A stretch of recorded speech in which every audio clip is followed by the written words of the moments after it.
Welcome to the Pivot Experience podcast, where leadership transformation isn't just a concept, it's a journey we take together. This is where real leaders share real stories about the moments that changed everything. In each episode, we dive deep into the pivotal experiences that transformed good leaders into great ones. Whether you're a seasoned executive, a rising star in your organization, or someone ready to take that next big step in your leadership journey, you're in the right place. Get ready to learn, grow, and maybe even find that spark that ignites your own leadership pivot. This is the Pivot Experience podcast, where your next breakthrough starts here. What's up and what's happening, TPE family? We're back with another episode of the Pivot Experience podcast, where our aim and goal is to help leaders pivot into their next. As you guys know, I love to bring on guests who I think have remarkable stories and really just have experiences that will help you become better in your leadership journey. On today's episode is no different. As you guys know, we've been having just different industry leaders come in and talk about their experiences. I believe it has been one enriching conversation after another. And on today's show, we have William Charles Davis joining us today. We shared a little joke in the beginning of this call right before we started recording that we might know each other very, very, very, very, very indirectly, but it's some coincidental things that exist in Mr. Davis's life that coordinate with mine that we thought that were funny. We might keep to ourselves, but we share some things behind the scenes. How are you doing today, Mr. Davis? I'm doing good, sir. How are you doing? I can't complain one bit. Just another day in paradise. Anytime I get to sit across from someone who I can't wait to hear and learn more about them. I always say during the course of these shows that this is more therapeutic and more learning for me than it is the audience. I always am in amazement with the people who have come across the airways with us here at the Pivot Experience. And so I'm just thrilled to have you today. Thank you. Now, let's jump right in. You have been studying leadership for years, dating back to your high school days, right, where you were a part of the Future Business Leaders of America. What sparked your interest in leadership? Because here's the deal, before you answer. Most of us who are in high school, middle school, we have maybe flirted or dealt with leadership qualities, but we may not have taken the leap to join formally organizations that talk about pushing us. What was it in your life at such an early age that really dialed you into saying, I need to know more about leadership? Well, it was actually one of my high school teachers named Rosemary Blackburn. She approached me one day and she says, this organization is something that I think you need to be a part of. I just think that you've got the skills, you've got the kind of temperament, personality to excel in this. So I was kind of like, okay, I'll try it. And I joined it, and I love the principles that they teach around leadership, the free enterprise system in particular, and again, helping us understand why it was so important to be a leader and not just be a follower, not just be a out for yourself type attitude. So she was really the one that got me involved.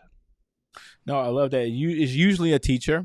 It's usually someone who can see the potential in you beyond what you can think. And really, that's what awesome teachers do. That's what awesome leaders do. I guess my next question comes from, you have dealt with leadership across several different sectors, right? From corporate America to the academic realm to the military sector.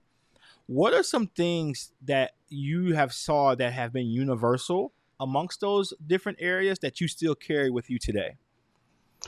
Good or bad? Both. Here's the deal. I think our pivots exist in the bad things too. Helping us understand those hurdles so we don't have to go through them. So I would love to hear a few of both. Well, so let me start with the bad, because this is really what drove me to retire back in May and start my own business and start down this path. I feel like that one thing is that we are promoting the wrong people, or looking for the wrong characteristics and traits when we look for people to be leaders. Leadership is and will always be about human beings.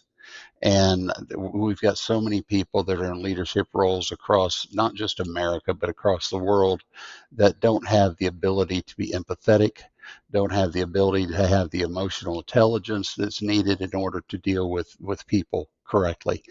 And so that was, one thing I saw universally in a lot of areas. But, there's also the universal standard that you don't have to have a title to be a leader. Some of the greatest leaders I've ever worked with didn't have a title, didn't have a corner office, and didn't even necessarily have people reporting to them. Hold But on, hold because, on, yes, hold on, hold on. I gotta get you to repeat that. I gotta get you to repeat that last thing because there's so many people who fall in the trap of saying, "I need a yeah, shirt, I need something on my yep, badge, I need something to put in my LinkedIn bio that will yeah. substantiate my and validate me as a leader." But say that again for me, so make Well, sure we're hearing you well. yeah, some of the greatest leaders I ever worked with did not have a title, did not have a corner office, did not even have people reporting to them. They were just able to influence and be able to get people to respond and do things and follow them. And so, again, I think when we look at leadership, we need to look at it. How is that personal relationship able to be established between the person that is leading and the people that are looking to them to lead? No, no, you hit the nail on the head.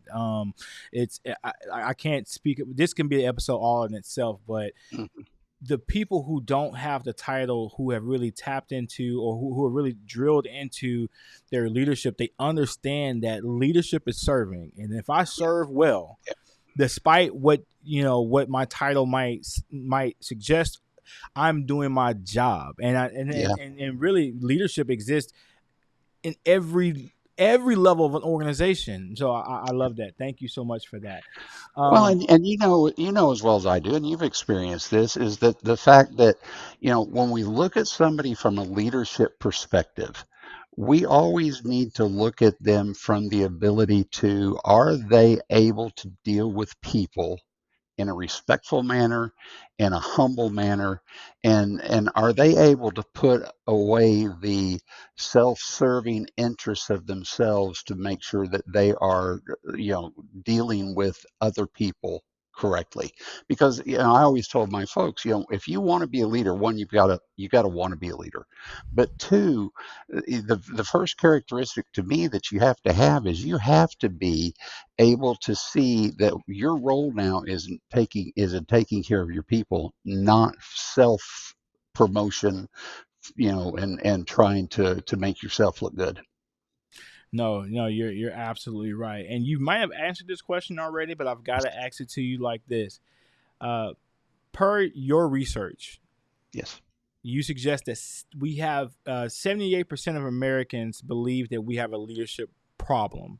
What do you Yes. think is driving that from your perspective? Well, again, from my perspective, at least the last 10 or 15 years, is the fact that we don't know how to relate to each other. Technology is a great innovation, but it has taken away the ability for human beings to connect. You think about, 25 years ago when I was still with Bank of America, cell phones came out, laptops came out, and so forth. And so everything we started doing electronically. You go to restaurants now, and what do you see when you see a family sitting at a table? Are they talking? Are they getting, to get, no, no, they got the devices, right? They got the devices and they're clicking, clicking, clicking. uh, and even when the pandemic came, 5 years ago, that brought another layer of separation of, human beings, because now people had to be at home all the time. Couldn't gather, couldn't go to school, couldn't go to work, and so, we have a group of individuals, kids, that were in high school, that were in college, that have had 5 of their developmental years taken away from them, where you would normally really integrate and start building concrete relationship abilities. No, you're right, and depending on, I've dealt with some of this personally, and depending on what stage they were in whenever they were Yeah, experiencing that, they were yeah, robbed of some just key and critical. I don't want to use yeah, the term soft skills, but just interpersonal skills, yeah, interrelational skills. If yeah, I've had the opportunity to work with some people who were they were in their senior year yeah, when this stuff was happening. So like your senior year of high school, you're missing out on a bunch of those activities that just are just hallmarks to being at that point in your life. And so yeah. no, you're right. We're facing an uphill battle with a group of people who have, in a sense, we're the most introverted than we've ever been, it feels like. That's right. We are absolutely. um and I witness it on a day-to-day basis, and it's like, there's a level of social awkwardness that exists Yep. amongst a lot of people, and so us as leaders, we're facing new territory because we've never really had people who have been coming out of this level of isolation during points of their lives when they're very formative, Yep. that we're having to deal with. And so maybe in your recent work, can you speak to some of the consequences that you have seen when people aren't showing up in the capacity that they're being empathetic, they're expressing the emotional intelligence? What are some of those pitfalls that organizations can fall into if they're not aware of these things not being alive and well? Well, I think the first thing you fall into is a lack of trust among leaders to their followers, followers among themselves, just teams in general. Especially when you have to have those tough conversations. If you've been able to establish a relationship with someone, when you have to have those tough conversations, they have the knowledge and understanding that, yeah, this is a bad conversation. I don't want to have it. But this person has proven that they're out for my best interest. They're here to help me, trying to help my career. But if you don't have that level of trust with someone, you have that conversation. There's always in their mind ulterior motives, right? That are part of the reasoning. I think the second piece is that we have not just the group that you and I were talking about that had problems, and are very introverted now. We've got a brand new set of leaders that this is their first time ever leading people. And now they're having to lead people that don't have the interpersonal skills that we've been discussing, and they really know, or they don't have any framework to fall back on and say, okay, I've kind of experienced this in the past with an individual or two. Now I know how to handle it. They have nothing to fall back on. So they're trying to figure out, how do I now build this relationship with this team to where not only do they work with me well, but they work with themselves together. Key thing for those of you out there listening is, I heard that jumped off the page in this response was trust and credibility. How do you, as a leader, and trust, and I think trust goes in a few different phases. Number one, you spoke to, for a lot of leaders, this is their first time leading. How do you build trust? How do you Yeah. approach to building trust? And once you've built trust, how do you maintain trust? How do you keep trust on healthy and growing? And now to my question, the last layers of trust is, when trust is broken, how do you regain it? And so the question I have to you is, what are some like practical, strategies, one or two of them, that if I'm a leader that has broken trust, how can I work towards regaining that trust and credibility with the people who I'm leading? Well, I think the first thing, and obviously this is a pretty straightforward answer, you've got to work at it. I mean, you cannot just sit back and expect it to either heal itself, or, that's just the situation we deal with. You have to step in, and first of all, you have to say, you know what? I made a mistake. And there are just so many people that cannot utter that particular phrase because they think it's a sign of weakness. And I don't think so. I think that's one of the biggest signs of strength, is when I'm able to admit to others, you know what? I messed up. I was wrong. And again, that now in their mind says, okay, at least he's willing to admit he's got faults, he's got fallacies, and maybe we can work through it. The second piece of it, though, is you have to consistently follow through on doing what you say. Don't sit there and tell them one thing and then either don't do it or do the opposite. Because again, that is you totally lose trust, you totally lose credibility when you're doing that. So, admit your faults, then work very hard to help them understand I am not just going to ask you to do something. I'm here to help you. I'm here to work through it with you. I've got your back, and I'm your biggest advocate, right? And I'm going to help do everything I can to help you succeed. Yeah, I think that ownership of the issue, that accountability, to being accountable to yourself and to the people around you, is probably one of the most difficult things for leaders to do. And I think it's worth saying that none of us are perfect. Right. None of us are perfect. None of us are going to go through a shift, and we would like to. We would like to go through a shift, or go Yeah. through a day, or to go through a season where we don't make any mistakes. But the beauty of it is that we are afforded the opportunity to be forgiven. We as leaders just have to create the openness for that to occur. And when we Yeah. don't own the things that we mess up on, then we create further distance. We think that we're upholding our confidence and upholding our title. We're creating more distance when we're not honest. And I think the thing is, and I don't know where this lands with you or what your perspective is on this, William, is that I feel like if you've done a good job of establishing trust and establishing credibility, when you make those mistakes, Yeah.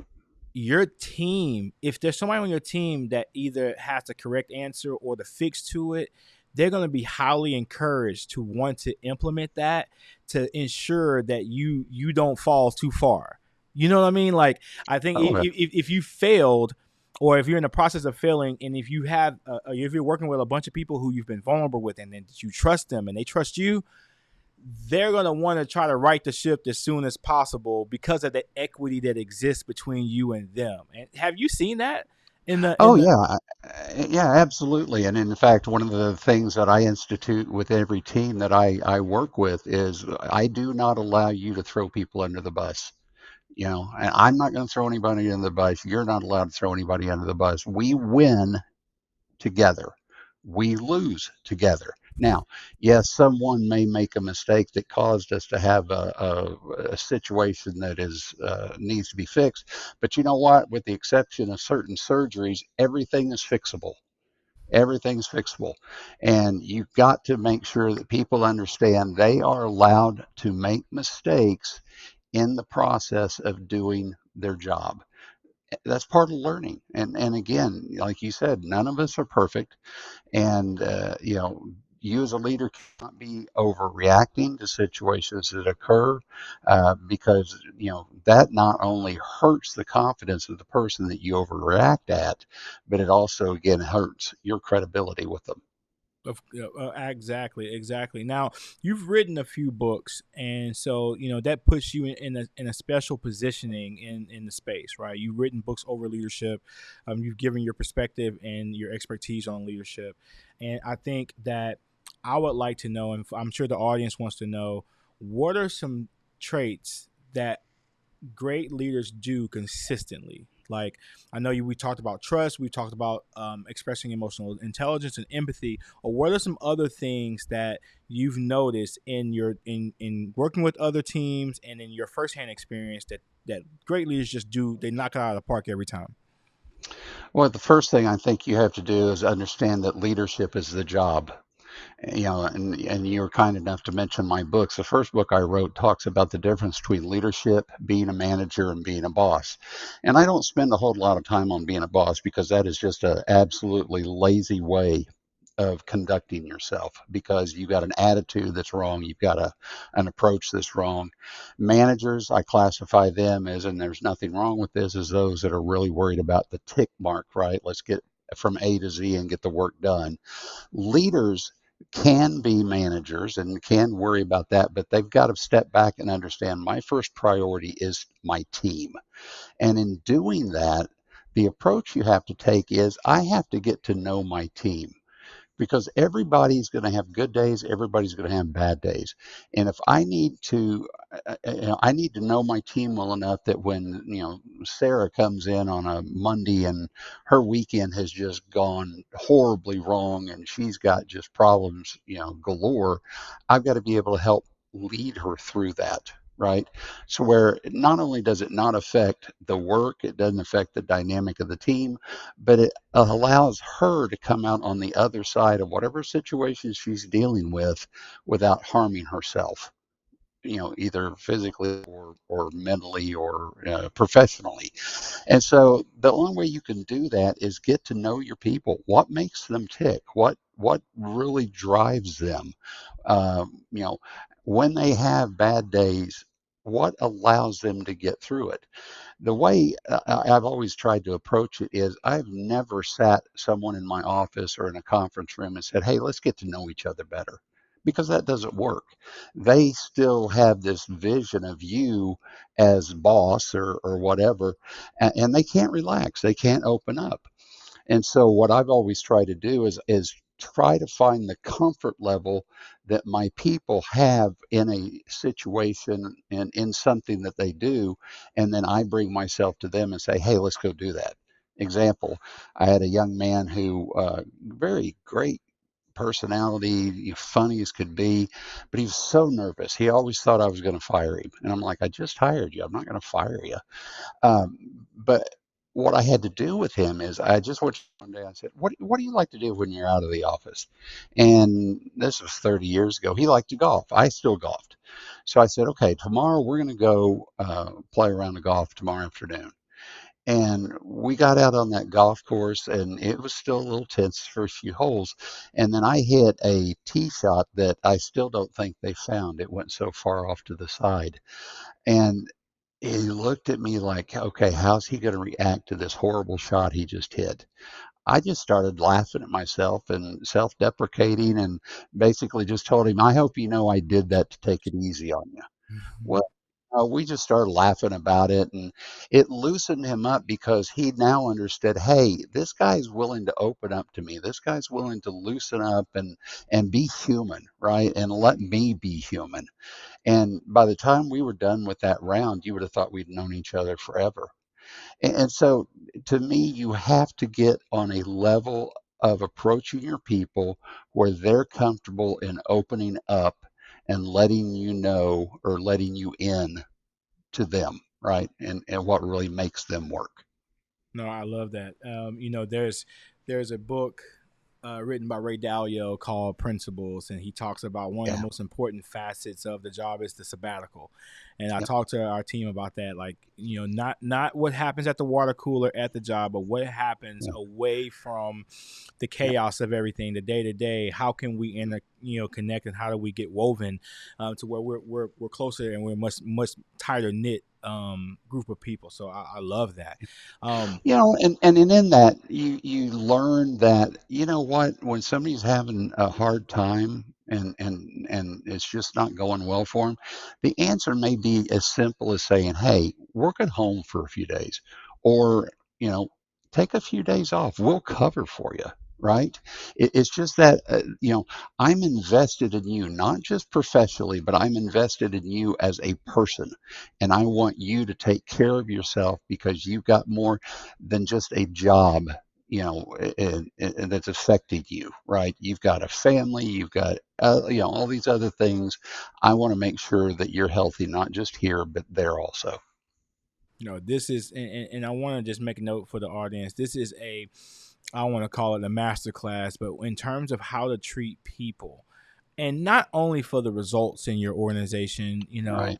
but just treating people the right way Yeah. makes for a beautiful work culture, a less toxic work culture. A lot of things that are being spoken about by Mr. William Davis here are definitely things that you can take back and practically do. Each of us can be a little bit more emotional intelligent. Each of us can be more vulnerable. Each of us can open up a little bit more. Now I can't go do 18 holes of golf. That's Yeah. not my thing, but I'm Yeah. sure I can find some things that I can have in common with my team in order Yeah. to help bridge those gaps and get them more acquainted with what's going on, not just from a business standpoint, for with us as humans. So I love that. Love everything Y- there. And as a leader, that's healthy for you too. because again, that allows you to not always have it to have this fake, I'm not going to say fake persona, but tough guy persona or boss persona, right? You're able to be yourself and know that in showing people my softer side, if you will, that's not a negative, it's a positive. No, no, you're absolutely right, and I think this kind of segues into a question I have about servant leadership. You know, you're a huge advocate for servant leadership. Um, why do you think putting others first is still like this radical idea amongst some leaders? Well, a lot of them think it shows weakness or that their people are going to take advantage of them. And, again, there may be some instances where that's the case. But as what I have seen throughout 38 years, Bank of America and other places, you know, people want to be treated the way that, you know, provides them pride, provides them a feeling of professionalism, provides them a feeling of importance. And, I date back to, when I worked with my dad, he was a farmer and so we worked together a lot. And, not to say that he wasn't hard on me, but he treated me the way that he wanted, or he knew that I wanted to be. Well, let's say this again. I treated him and he treated me the way we wanted each other to treat him ourselves, right? And again, it's just the golden rule: do unto others as you would have them do unto you. And so, when you start with that approach, that's going to get you successful with 95+% of the people in the world. And you may have to deal with those other 5%, but as a boss, leader, whatever, you have the ability to work with them, help them to grow, or if it doesn't work, move them out. No, no, that's spot on. We spoke about the advances in technology earlier in our Yes, conversation, and about yes. how those things have impacted the flow of work. And I kind of want to jump on that just a little bit. How has the digital age changed the skill set for leaders, and the skill set that leaders need to master today? Well, again, you have to understand that there's a whole generation plus that are not used to the one-on-one interaction, right? They text, they do videos, they do, WebEx, they, Zoom, whatever. And so them being next to someone or being able to understand somebody's body language, somebody's tone, how somebody says something. Uh, those are all skills that you now need to try to relate to varying platforms, not only in person, but email and text and so forth. And so it's a slippery slope. It really is. I mean, it's not an easy process to master. But again, I think it goes back to when you take the lead as a leader in setting the tone, then people are more apt to follow that tone as opposed to going renegade and just doing whatever they want. No, you're you know th- this is something that we're all dealing with, some better than others. If you're a leader who I feel like, for me, I'm kind of in between generations. Like, I can do without my phone, but I also know the value that it brings, Yeah. and I would say to you, if you're a leader on either end of the spectrum, do not try to do your best not to block the Yeah. other out, learn how to embrace, each other's perspective and figure out what's a path forward for both of us. I think a lot of times the younger generation tries to ice out the older, and then the older just Yeah. kind of is dismissive of the younger. And what we realize is that we both need each other in the spaces. We both need each other to be able to get this thing done. So, yeah. Well, yeah, and that's a great point because I've talked to so many people who have no patience with the Gen Z. Okay, well, you know what? I don't have a problem with Gen Z. what I want to do, and part of the reason I started this, is Gen Z has not been afforded a lot of the opportunities, a lot of the experiences that I had growing up, and need and want. I have found this. They want to, learn. They want to understand, how do I do it right. Beginning of June, I spoke at the National Conference for Future Business Leaders of America, and a bunch of college graduates were there. And after I was done speaking, they all came up to me and says, "Man, I know this is the way it's supposed to be, but I've not experienced it yet. I'm glad you brought this up, because I now know and I now feel like I can move forward and I'm doing the right thing."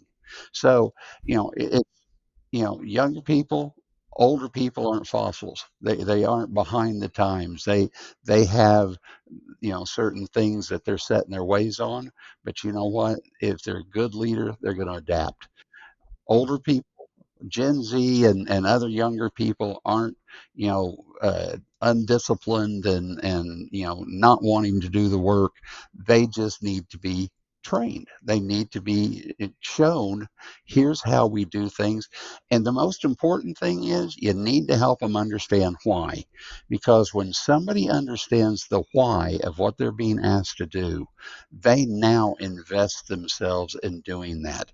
They now become more creative because they now feel like they have an ownership part in what's going on, and the end result is going to be because of their effort.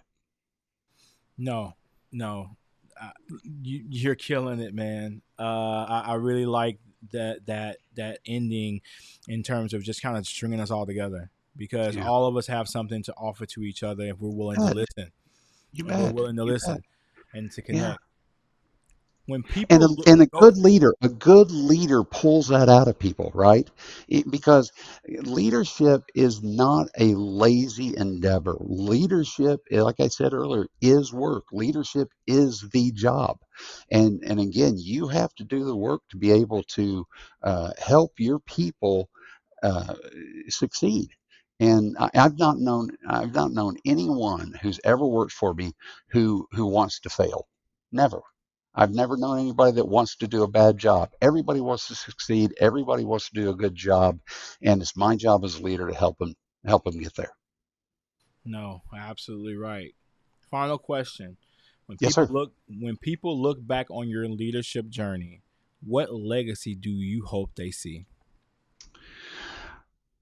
One that I never put myself before them. Now, early in my career, young, immature, obviously there were times that I wanted to make sure I shined at the expense of whoever else. But as I got older, and I would say this probably started in 1995, I turned 30, and I really wanted to make sure that the people that worked for me, people worked with me, got the ability to shine, right? Be exposed to different opportunities, and so that was always the way I approached it. I'm a leader. I've now gotten a level of success where people feel comfortable with me and what I do and what I bring to the table. Now it's my turn to allow that to be handed down to my folks, right? And, when someone, and this happened a bunch during my career, when someone blew past me, right? And rose up the ranks higher than I was or faster than I was the first one to be happy for them, because to me that is the perfect statement to me, of my success, is that person's success. And and there's a lot of the folks that I've worked with the years that I'm still in contact with today, and very proud of them, things that they've accomplished, and just proud that I was able to be a part of it.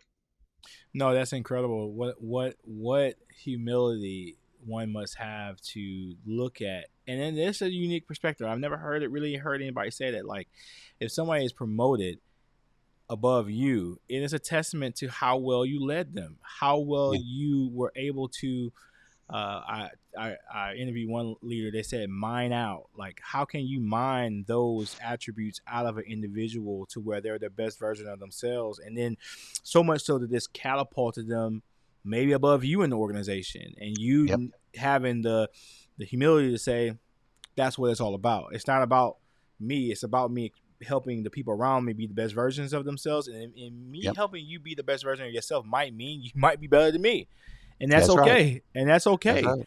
That's Yeah. okay. No, that's huge. Nobody's ever going to accuse me of ever being the smartest person in the room. That never occurred. But my folks were never my competition, right? They are not my competition. They are a completion of how well I do my job. They succeed, I've succeeded. If they fail somewhere along the road, I failed them. No, no, this was incredible. I've enjoyed every bit of this, I and now appreciate it. I want to transition into a staple here at TPE called tug of war. I'm going to give you 5 sets of words, and you're going to have to choose one of these words from each set, and you have to This is explain. where you warned me I had to think, right? Well, I tell people all the time as I interview them, I get a good sense of how I think they're going to answer Yeah. these questions. And so most of the time I'm right. A lot of times I'm surprised. So I'm curious to know how this is going to go.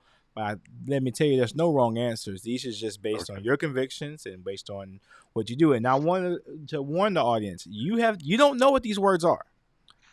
You haven't That's heard these correct. I do words. not. So this is That's right. all natural, knee jerk, Yep. or prepared as you know, as you appear to be, responses to these questions. So are you ready?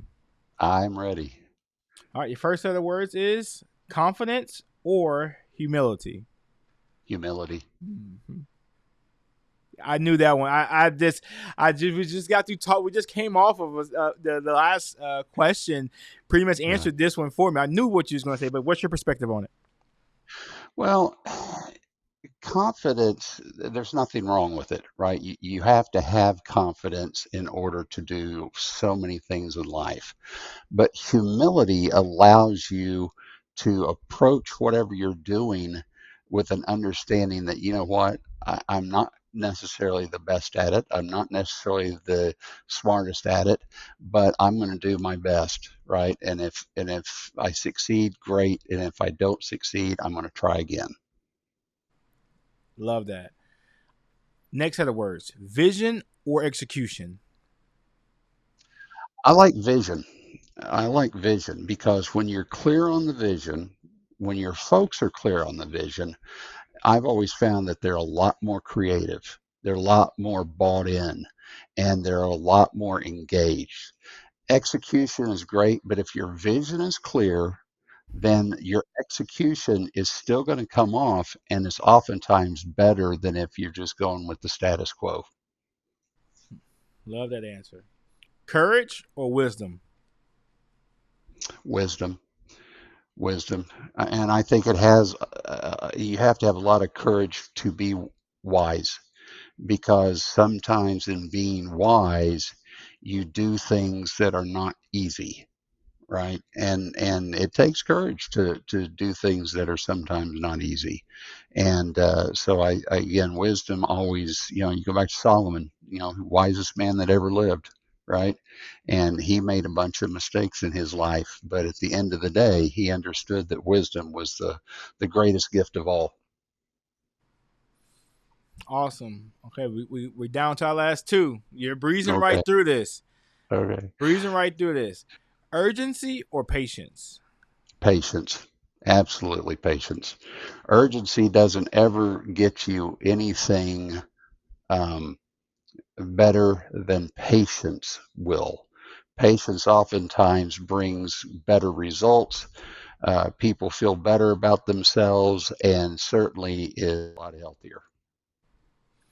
Yeah, I think I know the answer to this one, but I'm gonna throw it out there anyway. Clarity or flexibility? Boy, that's a tough one. There, Uh, finally, you have been hitting it. Usually, I get that it's tough around the third one, and you just been like, nope, I got it. I know who I am. I know what I'm doing. I know what's up. So there we go. The last one got it. Clarity or I, flexibility? I think clarity allows you to be flexible. Is that a cheat answer? No, no, no, it's not. I I'll take really it. do. I think clarity allows you to be flexible because in clarity, I understand what needs to be done or what the result needs to be, but it offers me the ability to be flexible in how we get there. All right. Thank you so much for your participation in today's segment of Tug of War. We appreciate your answers, your wisdom, your courage to answer the questions, how flexible you were, all the things.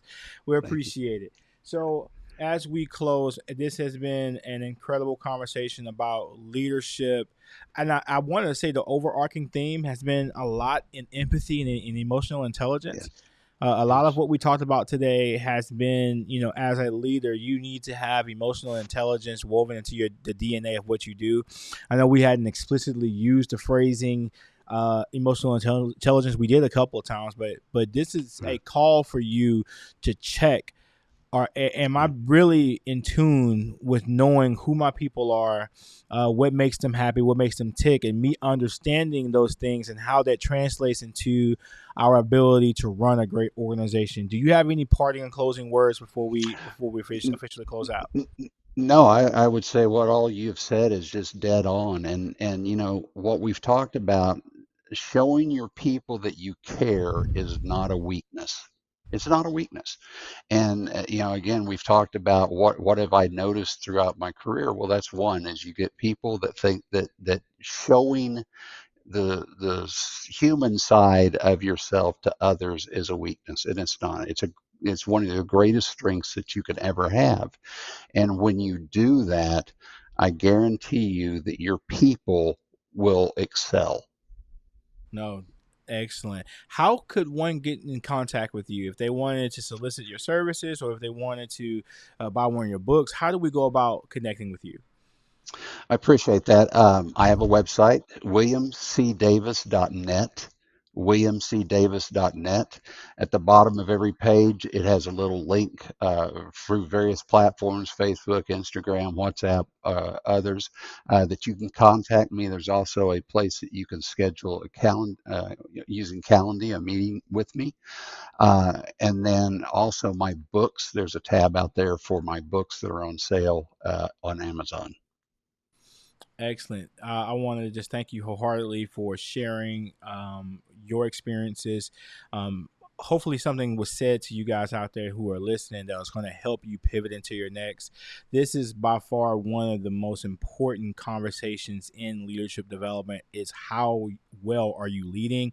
And I think when you want to measure that, one of the first things you can look at is, are you relatable, are you empathetic, and are you expressing emotional intelligence? And I will say this has been a very good conversation about all those elements plus more. Thank you so much for your time today, TPE family. Until next time, peace. Hey guys, what's up? It's your friend, Pastor John R. Adolph from the Antioch Church in Beaumont, Texas. And I just want to slip this in right quick so you'll never forget. It's all about progress over perfection here at TPE. Tap into the Pivot Experience where we help young, hungry entrepreneurs move on to the next step.